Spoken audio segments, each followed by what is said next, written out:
I had folded myself into a fetal position and drawn the covers over my head. From the other room, I heard the talking heads of TV yelling at one another, arguing over what to do now that we were mired in this hopeless war in Iraq and creating terrorists faster than we were killing them. The morning paper brought the same news we hear every morning.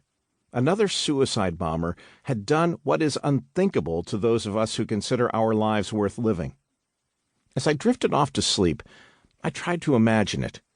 A place where human heads roll down the street like apples scattered from a fruit stand, and wailing mothers search for the remains of their children, only to find a shoe and one hand.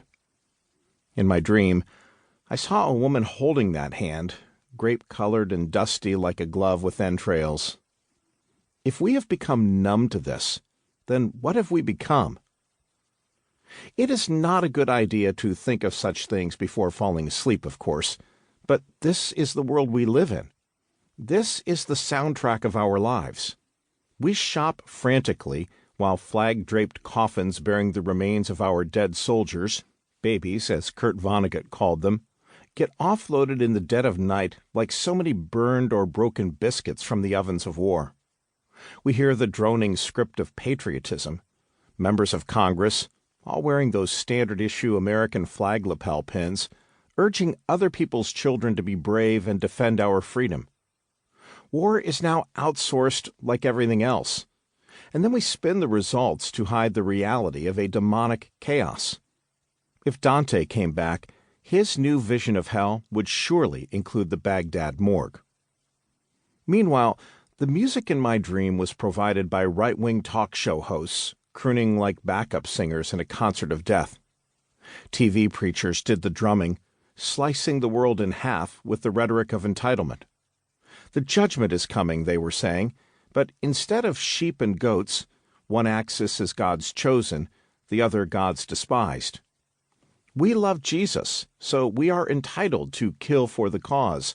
The others are crazy infidels whose resistance to the crusade is inexplicably evil. A preacher smiles and says, they just want those 70 virgins. The moment I opened my eyes, with the dream still fresh and vivid, I wondered about the future of the church to which I have given my life. Is it toxic now beyond redemption? Should it be allowed to die so that something else can take its place? Or should we go in search of Jesus one more time?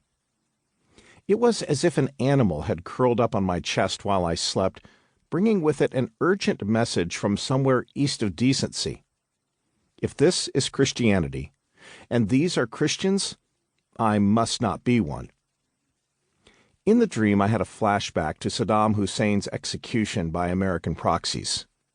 Rome never does its work without co-conspirators. I saw his neck snapped and torn open, his eyes bulging in death. Someone captured it on a cell phone, and in the Bible Belt where I live, emails started circulating that praised God for this righteous act of vengeance. It was as if we had melted the Wicked Witch of the West with help from an awesome God.